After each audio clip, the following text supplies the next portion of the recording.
Christ House Church. Happy Sabbath. Today's mission story originates from Russia and it's entitled "The Doctor Demands an Abortion." And it reads, Dina, a 60-year-old grandmother living in the Soviet Union, prayed every morning, "Lord, send me someone who I can tell about you." One day after praying, Dina waited at the bus stop in the far region of Kamchatka.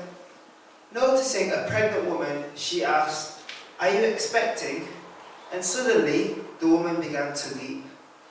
Dina learned that the woman, named Luda, was expecting her first son, but the physician had insisted that she should have an abortion.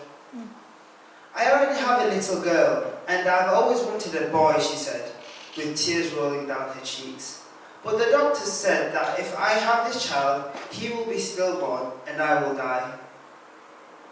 Dina comforted the woman and invited her to visit her house church on Sabbath. Luda had never attended church, but she agreed to go. On Sabbath, Dina and Luda joined 12 other church members listening to Pastor Yakov preach about God's faithfulness.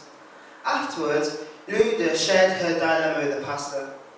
He encouraged her to trust God and he prayed for her. On Monday, Luda announced to the doctor that she will keep the baby. "Have you gone mad?" the doctor said. When he couldn't sway Luda to have the abortion, he summoned her husband, Vladimir. Later at home, Vladimir scolded Luda.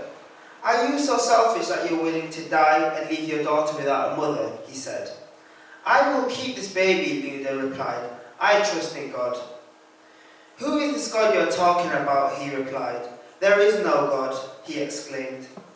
The next Sabbath, Luda returned to church, and the next Sabbath after that she was baptized. The doctor turned out to be wrong. The baby was born alive and Luda did not die. Amen. Little Sergei, however, was sickly and he suffered seizures. One day when Sergei was about a year old, he suffered a severe seizure. His breathing stopped for 10 seconds and his lips turned blue. And Luda fell on her knees. "Lord, you gave life to this boy, please do not take it away." The husband rushed into the room. "Come here and pray," Luda begged him. "We need your faith too." And Vladimir sank to his knees and said, "Lord, I believe." At that moment, the baby began to breathe. And the whole family became Adventist. And the children, now in their 40s, remain faithful church members to this day, said Pastor Kulakov, who's 66 and he's retired now. Why did this family become Adventist? The reason is that an elderly woman prayed every morning, "Lord, send someone that I can lead to you today," said Pastor Kulakov. And he said, finally, that there is power in prayer. So that is the end of the mission story. So what this story can tell us is that God has grace and He has mercy for all of us. And here we're shown this. And it's also important to recognise that God's word is the one that matters, not the word of any person. Even though the doctor did not believe that the baby would be alive, it happened that the baby was eventually born. And it shows us that God has the power to give life and also take it.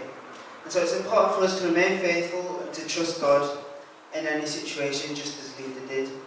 And it's also important to realise that we have the ability to lead others to God. And so we should aim to do that by spreading the word more, just as the woman did. And that's the end of the children's story. That's the end of the mission story. Does anyone have any additional thoughts? It shows us the faith of one woman wanting to speak to somebody, and it also shows the faith of Luda, and at the end, through her faith, her husband, through this child, allowed him also to become a believer. So we can lead others to God through our faith. Thank you.